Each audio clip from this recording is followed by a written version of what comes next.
Unbeatable firepower. Merciless birds in the sky that swoop down on the target and bomb the enemy. That's how armed one would think our forces are. But here's the shocker. The Indian Air Force's armory is full of duds, missiles that don't work and bombs that don't explode. Specifically, the Harpy missile procured from Israel for a whopping 750 crores lies useless after it developed direction trouble.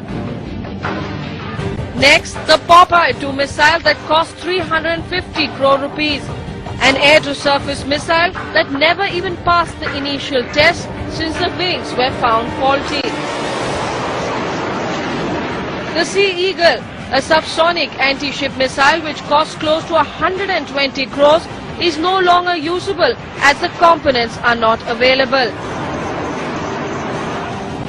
And anti-radiation missiles, some of which were procured from Russia, have malfunction seekers, parts that are used to seek out the target.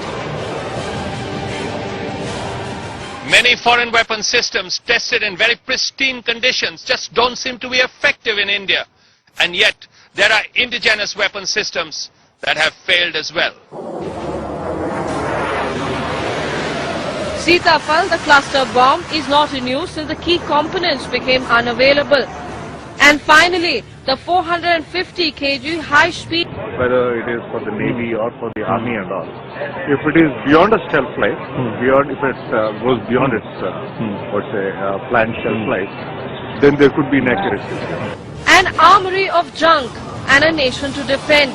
Is anyone listening to our brave soldiers? Featuring Joy Chaudhary, New Delhi, Shruti Pandale, Times Now.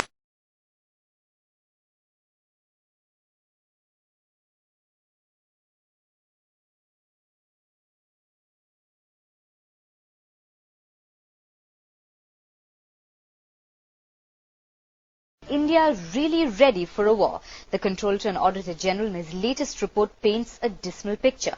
Half of India's submarine fleet is in disrepair and a grossly inadequate 30-year-old radar network leaves the country extremely vulnerable to enemy bombardment. Vishal Thapar has more. Is India ready for war? The Controller and Auditor General has grave doubts.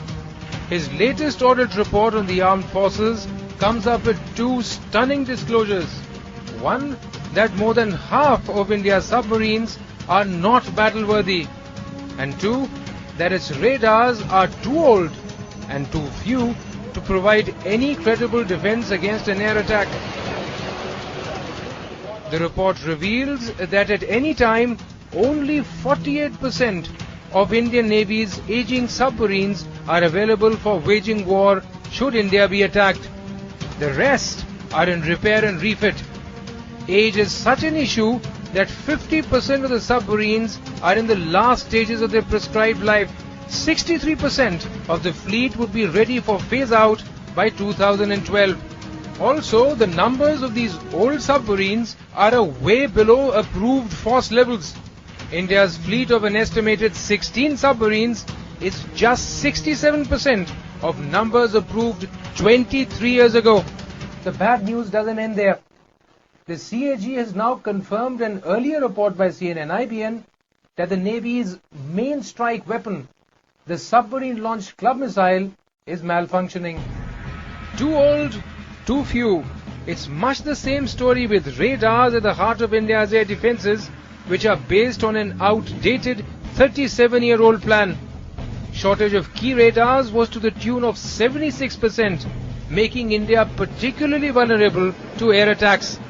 The CAG report is a warning that the lack of nimbleness in India's defense planning and procurements can be exploited by an enemy.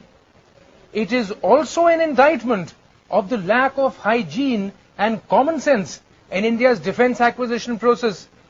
In New Delhi, Vishal Thapar.